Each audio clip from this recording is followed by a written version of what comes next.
right, let's bring this home and take a quick look at the Mobile Defense Unit, aka Rhino, from the Loyal Subjects. And I will say, okay, let me just say it this way. I've already opened this guy. I've taken a look at him. I've gotten my initial opinion sort of semi-digested. And I will say that I'm glad that these new M.A.S.K reissues exist. I'm glad I own them, but I definitively feel like it is definitely a mixed bag, and probably about half of the general criticisms out there I agree with, and half I don't. But anyway, I'll come back around to that. But anyway, let's take a look at this guy. Okay, so here is our new Rhino, as is to be expected and kind of insisted on. It's a beautiful display piece. Like sitting here, you know, statically like this as a display piece on a shelf, it's 10 out of 10. It's fantastic. Well, actually, also, if anybody's interested, we'll take a quick look at the box. I probably should have led with that, but like with all the Loyal Subjects offerings thus far, the box art is beautiful, and it is done very much in the vein and quality of the original M.A.S.K box art back in the day. Rhino comes basically completely put together, with the exception of a lot of stickers, obviously the additional accessories we get. So there you go. For those of you who hold on to the boxes, this is a nice one, as all the boxes have been thus far. All right, now we get down to the main event here, and I got a lot of feelings. So I'll start with the good. How it displays. It's again, it's beautiful. All the chrome work is just so nice, and I was immediately whisked back to that morning that I got my original Rhino, and kind of felt the same way. Some of the M.A.S.K vehicles were so polished and pristine in how they presented that even as a kid I was kind of apprehensive about playing with them. I didn't want to scuff things up or scratch things, crack things, anything like that. Like, I remember setting up my Rhino and playing it with it so delicately, and then when I was done playing with it, it was parked perfectly, you know, perpendicular or parallel to all my other M.A.S.K vehicles, and it was like the crown jewel of that line of toys for me. It actually, it's funny that I think about it now, but it was kind of like a sneak peek into my life as an adult, as a collector of this stuff, because again, I was so delicate with it as a kid. It wasn't really a toy to me even back then. So anyway, in that regard, this new Rhino delivers beautifully. As far as the mechanisms of how this guy works, everything that was on the original is on this one. First and foremost, you have the rear of the truck just pops off a little too easily, and that's one of my issues that I'll talk a little bit about further in a second. But the little cab thing on the back that's sort of like a little armored tank is really nice. It's fine. There's no real deficiencies with it, except for the attaching kind of mechanism, because it is so kind of janky and loose that I was afraid that I wasn't really, it wasn't really in there when I first detached it and reattached it a couple times. But it stays in, but take my word for it, just barely, and there's a lot of give with it. And it comes back out so easily. So easily, and then it's weird to get back in.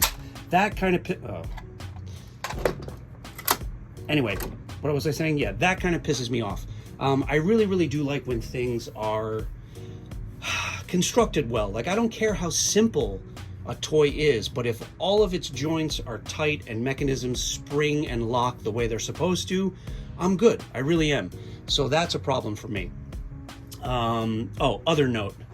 I don't recall this at all, but does anybody remember if on our original Rhino we had this kind of winch piece that is just kind of meant to be wedged in?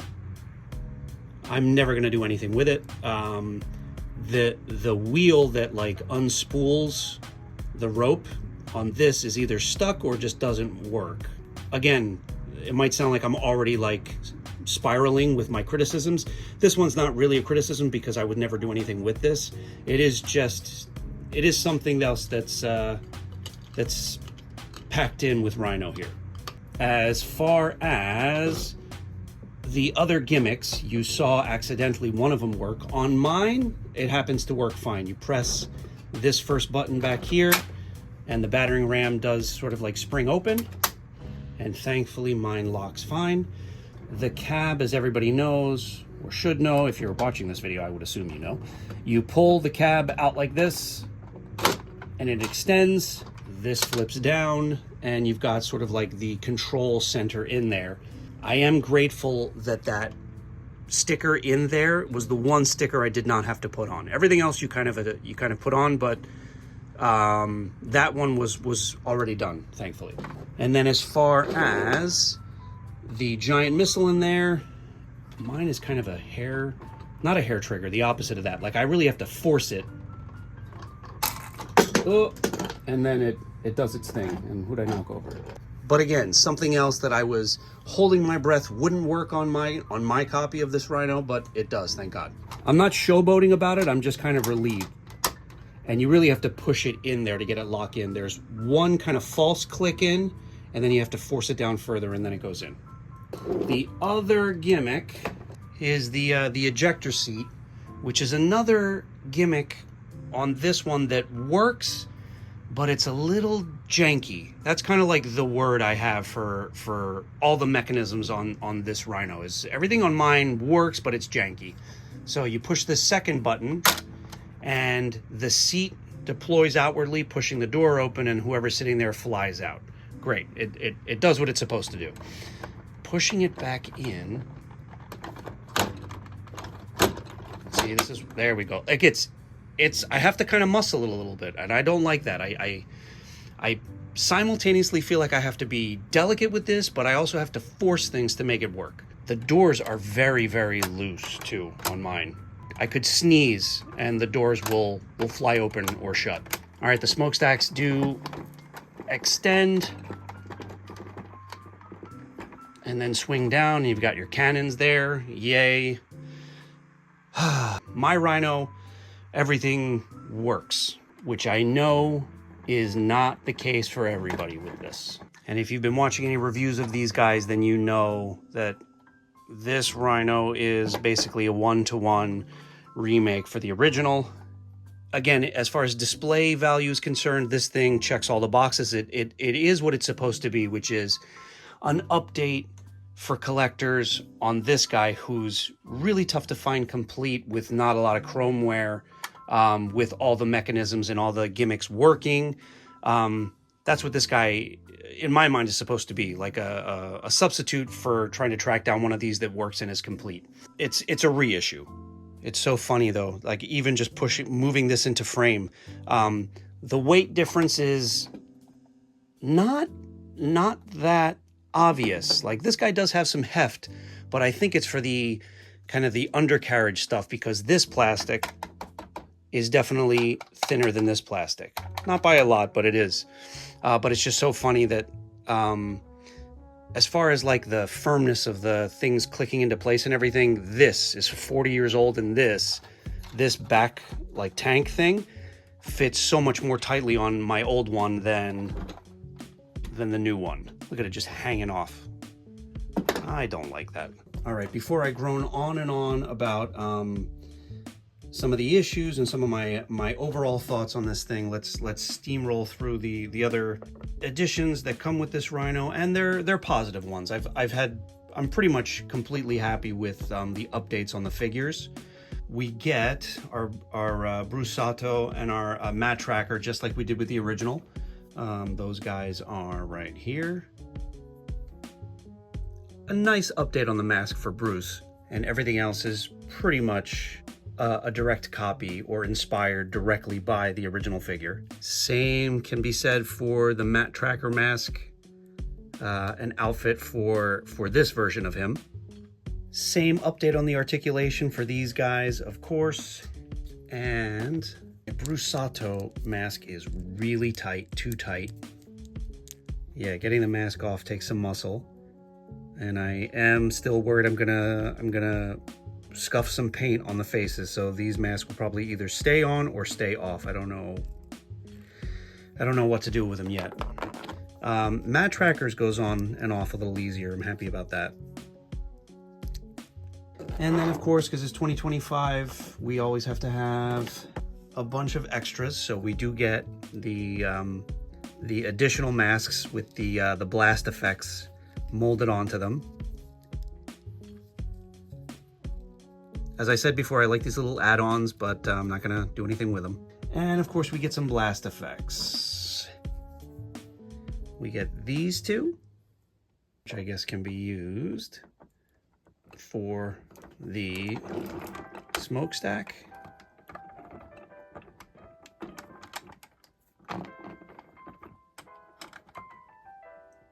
Doesn't look bad. And then we also have an alternate effect for the smokestack, which is a little puff of smoke or steam or whatever. All right, so that's our new Rhino. All right, now I got to say some things. So again, I have to admit some relief, but I promise you I'm not boasting in that I'm citing that my Rhino came with everything kind of working on it. I'm glad that means that the loyal subjects, I'm assuming or hoping, made some sort of quality control changes, and now things are going to be better moving forward, or I just lucked out and I got one that was put together well enough that everything worked. Any way you swing it, that's not good. That is not good that something you pay. Oh, and by the way, we got to talk about that too. So right now, this Rhino, this is kind of like the base Rhino. I think I paid $125 or something like that. There are people that paid, I think, $50, $55 more than that for the, whatever that is, the San Diego Comic-Con, whatever, the special edition that comes with T-Bob and Scott. That's, by the way, that's, even if everything works on this, to bump up, unless I'm missing something and something else is included, to have this with 2 extra little figures be $55 more than this is criminal. I know we live in a world where, let's face it, we're being extorted for all this stuff. I've almost kind of like surrendered to that. But there are some exceptions. There are things that are, just a bridge too far. And paying $175, $180 for this, if everything's working with 2 additional figures, is ridiculous. So do I think this is worth the money? Barely. If everything works and you get the base model, I think it's barely worth it. Just to go down the list, what I've been reading and hearing other people say is that the battering ram doesn't lock back into place. That's one thing that's been wrong. The second thing is that the gas tanks on the side are put on upside down. That is also the case with mine. I don't really care about that too much, but again, if we're making a list, that's definitely a mark against this.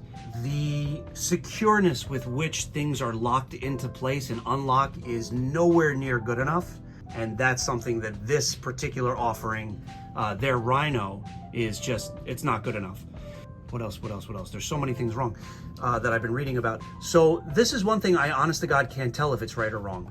I don't know if the tires are a really, really firm, kind of dense rubber or plastic. I really can't tell. As I'm trying to dig my fingernail in now, I can't tell. It could be like a really low grade hard rubber, or it could be plastic. If it's plastic, that's also ridiculous. You could give us rubber tires on Thunderhawk. Why not Rhino? The shooting giant missile inside, I think I read somewhere that that's something that isn't firing on everybody's. That's also not good enough, not okay. And also the ejecting seat on the passenger side. There's just way too many things that could be wrong with this if you buy it for it to be that price. It's insane. And it's really, really a shame because I treasured my Rhino, so my Rhino when I was a child. So I'm happy I have this for display purposes. For people who really get into sort of like the nuts and bolts and how new updated items for adult toy collectors are, this is nowhere near good enough. And it really is a shame. And I started this video by saying it's a mixed bag, because I do think the loyal subjects did great with Condor and Thunderhawk, and they missed the mark slightly with Switchblade. Well, let's just call it what it is. They missed the mark with Switchblade, and they definitely missed the mark with Rhino here. And that's even with me saying mine doesn't have half the issues that other people are having with theirs. So it is a shame. I'm starting to think that maybe just the simpler, more straightforward M.A.S.K vehicles like Gator or Piranha would be done really well by the loyal subjects, but that the slightly more complicated ones like Firecracker would have some issues like Rhino and Switchblade do. I don't know. That being the case, I am going to proceed with picking up any other offerings they put out for M.A.S.K with caution. And for what it's worth, here's all 4 of these new M.A.S.K vehicles together. And I mean, you can't really fault the way they all look together. I mean, this is kind of a gorgeous display quartet here. And at the end of the day, that does matter to me. I mean, I am the kind of collector, as I've said in other videos, where this stuff is going to go on a shelf and just stay there and look pretty, and maybe just get taken down to dust once in a while. So A+ for display purposes. And with all that being said, that is just my quick take on Rhino from the loyal subjects.